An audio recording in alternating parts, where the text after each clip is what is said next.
Fitaccen jarumin fina-finan Hausa Adam A. Zango ya ce babban burinsa shine ya kware wajen magana da harshen Turanci. Zango, wanda aka haifa a garin Zangon Kataf na jihar Kaduna, ya yi karatun sakandare a birnin Jos na jihar Plateau ne. Jarumin ya ce zai bar sana'arsa nan da ɗan wani lokaci domin ya je ya ci gaba da karatun boko. A yanzu haka dai jarumin ya ɗauki malamin da yake bashi darussa a gida kafin ya koma makaranta don ci gaba da karatun. Sai dai wani abu da Adam Zango ya ce yana ci masa tuwo a ƙwarya shine yadda wasu 'yan boko suke masa kallon jahili, duk kuwa da cewa ya yi karatun boko sannan kuma yana da na addini. Batun ilimin boko ne dai ya taba sa Adam ya wallafa wani habaici a shafinsa na Instagram da bai yi wa wasu 'yan boko daɗi ba, al'amarin da har ya sanya jarumin yin da na sani. Jarumin na Kannywood, wanda har ila yau yana shirya fina-finai sannan yana rera waka, ya ce ya fara harkokin fim ne a Kano, inda yake shaye-shaye da goge-goge a masana'antar kaɗe-kaɗe da ake kira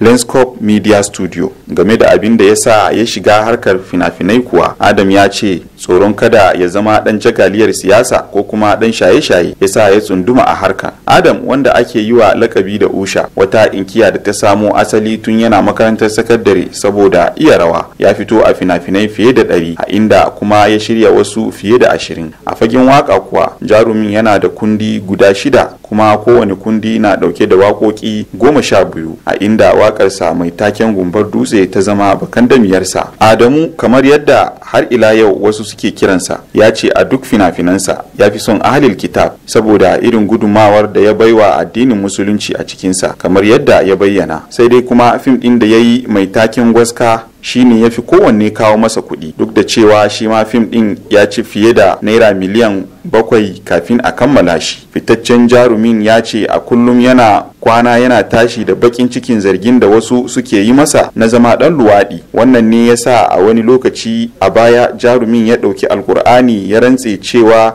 bai taɓa neman wani namiji da lalata ba. Wannan abin yana hana ni barci, kai har ma na taɓa zuwa neman aure amma aka hana ni saboda haka, in ji Zango. Game da batun cewa ɗan wasan yana da girman kai, jarumin ya kare kansa inda yake cewa idan kana maganar masoya kana maganar miliyoyin mutane, to ta yaya zaka gamsar da su? Daga nan ya nemi masoyansa su rika yi masa uzuri domin shi ma mutum ne kamar kowa, kamar yadda ya ce. A ƙarshe ya yi magana kan yadda ake cewa 'yan wasan Hausa kuɗi suke nema kawai, inda ya ce suna yin fina-finai da za su kawo musu kuɗi.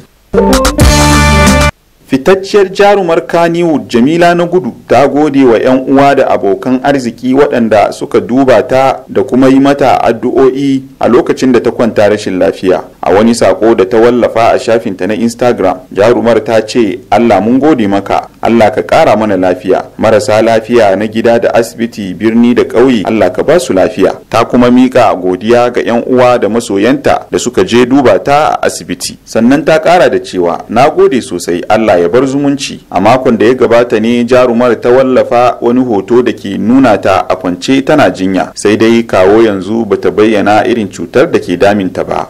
Jarumai irin su Ali Nuhu da Aisha Tsamiya na cikin jaruman da suka yi addu'ar samun lafiya ga jarumar. A wani sako da ya wallafa a shafinta na Instagram, Ali Nuhu ya ce, Allah ya baki lafiya dauta, yata, kamar yadda ya saba kiranta. A nata bangaren Aisha Tsamiya ma ta yi wa jarumar addu'a inda ta ce Ubangiji Allah ya baki lafiya sister, wato yar uwa. Duka-duka ƙarshen labaran nishadin namu na yau kenan. Harith Ishaq Maigula, Wakilan Liberty.